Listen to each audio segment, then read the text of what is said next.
नमस्कार शेतकरी मित्रांनो, स्वागत आहे तुमचं आपल्या यूट्यूब चॅनलवरती। शेतकरी मित्रांनो, सध्या आपण बघताय हे छोटे छोटे जे दिसत आहे तुम्हाला, हे जांभूळ आहे।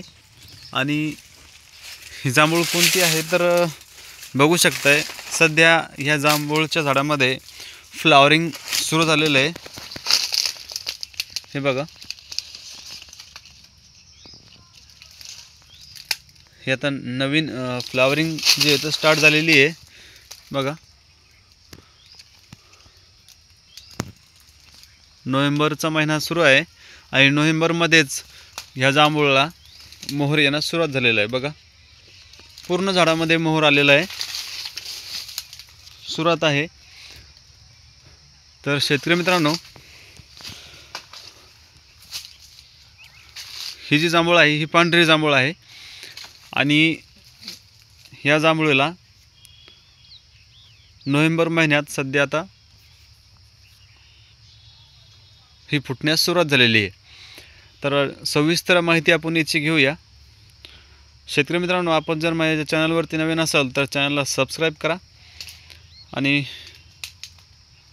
वरती दिलेलं बेल आयकॉन दाबा, जेणेकरून तुम्हाला अशाच नवनवीन फळांबाबतीत जे काही व्हिडिओ आपण टाकत असतो, सगळ्या A to Z क्रॉप जे चॅनल आहे आपलं नावाप्रमाणे, सगळ्याच फळपिकांचे इतर पिकांचे सुद्धा आपण अपडेट देतोय।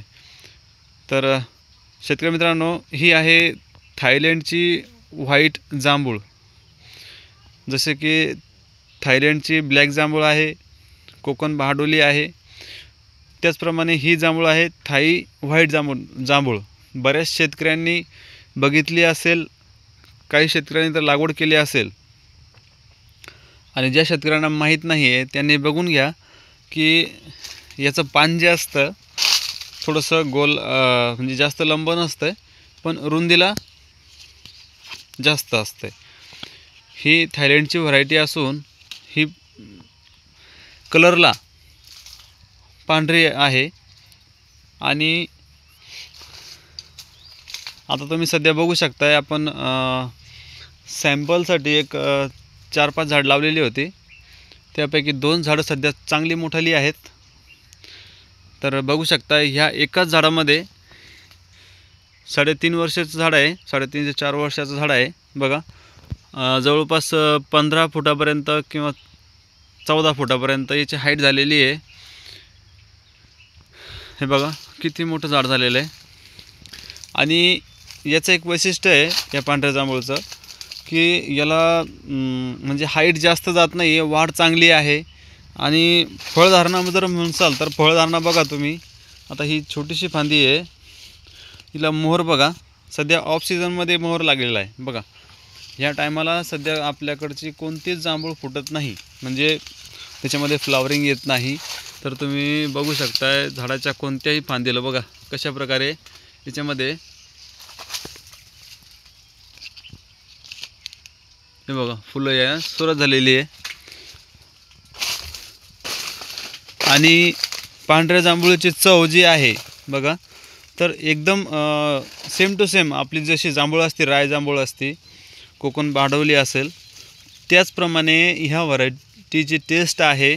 उलट त्याच्यापेक्षाही थोडी गोडवा जास्त आहे, कारण ह्या व्हरायटीमध्ये तुरटपणा कमी आहे।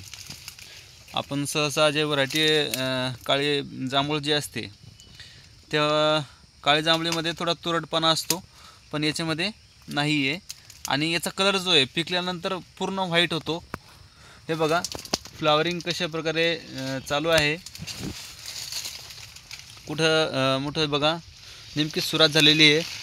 हे बघा अशा प्रकारे या जांभळीमध्ये ही नेमकी सुरुवात आहे, कळीच्या अवस्थेमध्ये सध्या आहे। आणि ही आहे मॅच्युअर फ्लावरिंग। तर प्रश्न पडला असेल शेतकरी मित्रांनो की ह्या झाडाला नोव्हेंबरमध्येच फ्लावरिंग कशी काय आली? तर काय असतं शेतकरी मित्रांनो, ह्या ज्या विदेशातल्या ज्या व्हरायटी आहे त्या खूप जेनेटिकली वेगवेगळ्या बनवलेल्या असतात, म्हणून याच्यामध्ये थोडा जरी ताण बसला किंवा आपल्या पर्यावरणाचा थोडासा इम्पॅक्ट झाला की काही झाडांमध्ये अर्ली फ्लावरिंग येते. जसं की आंब्याच्या झाडांमध्ये सुद्धा झालेलं आहे. बरेच आंब्याची झाडं जे आहे त्याच्यामध्ये अर्ली फ्लावरिंग होती, काही झाडांमध्ये होते. तर तसंच ह्या व्हरायटीमध्ये सुद्धा पांढऱ्या जांभूळमध्ये सुद्धा झालेलं आहे. जर तुम्हाला पांढरी जांभूळ किंवा मग काळी जांभूळ लागवड करायची म्हटलं तर दोन्हीपैकी जर तुम्ही विचाराल तर मला कोकण बहाडोलीपेक्षा ही पांढरी जांभूळ जी आहे तर एकदम बेस्ट वाटली. कारण स्वतः मी आता 2 वर्षापासून याचे फळं खातो आहे. फळं पण स्वीट आहे आणि ही लवकर येते. म्हणजे मार्केटमध्ये त्यावेळेस याच्या कॉम्पिटिशनला ब्लॅक जांभूळ नसतेच. कारण सीझनमध्ये सुद्धा याला लवकर फ्लावरिंग येते आणि लवकर सेटिंग होऊन माल लवकर हार्वेस्टिंगला येतो. आणि प्लस आता बघा आपण ही आहे पांढरी जांभूळ आणि ही आहे कोकण बहाडोली. बघा या झाडाचा विस्तार बघा तुम्ही, किती छोटं झाड दिसतंय बघा. आणि याच्यामध्ये सध्या फ्लावरिंग नाही आहे. आणि हे झाड बघा, ह्या झाडाचं म्हणजे याला वेगळं विशेष ट्रीटमेंट केलेली नाही आहे. तशी तर झाडं सेमच आहे, लागवड पण सेमच आहे, पण झाडाचा विस्तार बघा किती आहे आणि ह्या झाडाचा विस्तार बघा किती छोटं झाड दिसतंय. हे आहे कोकण बहाडोली आणि ही आहे पांढरी जांभूळ. याच्यामध्ये सध्या फ्लावरिंग सुरू झालेली आहे. आता ही टिकेल, सेटिंग होते का नाही होते हे आपण बघूया. कारण याच वर्षी असं झालं की आता हे झाड 3 वर्षाचं झाड आहे. तर ह्या 3ऱ्या वर्षीच याला नोव्हेंबरमध्ये फ्लावरिंग आलेली आहे. तर ही थोडीशी नवीन अपडेट होता, त्याच्यामुळे म्हटलं शेतकऱ्यांसोबत शेअर करावं. आणि जे शेतकरी जांभूळ लागवडीचा विचार करताय त्यांनी अवश्य ह्या व्हरायटीचा विचार करावा. कारण भविष्यात जे आहे तर ही व्हरायटी चांगला रिस्पॉन्स देईल आणि उत्पन्नाच्या हिशोबानं जर म्हटलं तर चांगली आहे. आणि याला कसं आहे की हाईट जास्त होत नाही, फळधारणा लवकर होते. म्हणजे जर तुम्ही ग्राफ्टिंगचे कलम घेतले 1 वर्ष जुने तर तुम्हाला दुसऱ्या वर्षी त्याच्यामध्ये फ्लावरिंग बघायला मिळेल. तर व्हिडिओ कसा वाटला शेतकरी मित्रांनो अवश्य कमेंट करून सांगा. व्हिडिओ आवडला तर लाईक पण करा. हे बघा खाली बुडापासून बघा हे जे आहे त्याचं खोड आहे आणि इथं बघा कशा प्रकारे हे बघा फुलं लागत आहेत. भेटूया पुढच्या व्हिडिओमध्ये. धन्यवाद.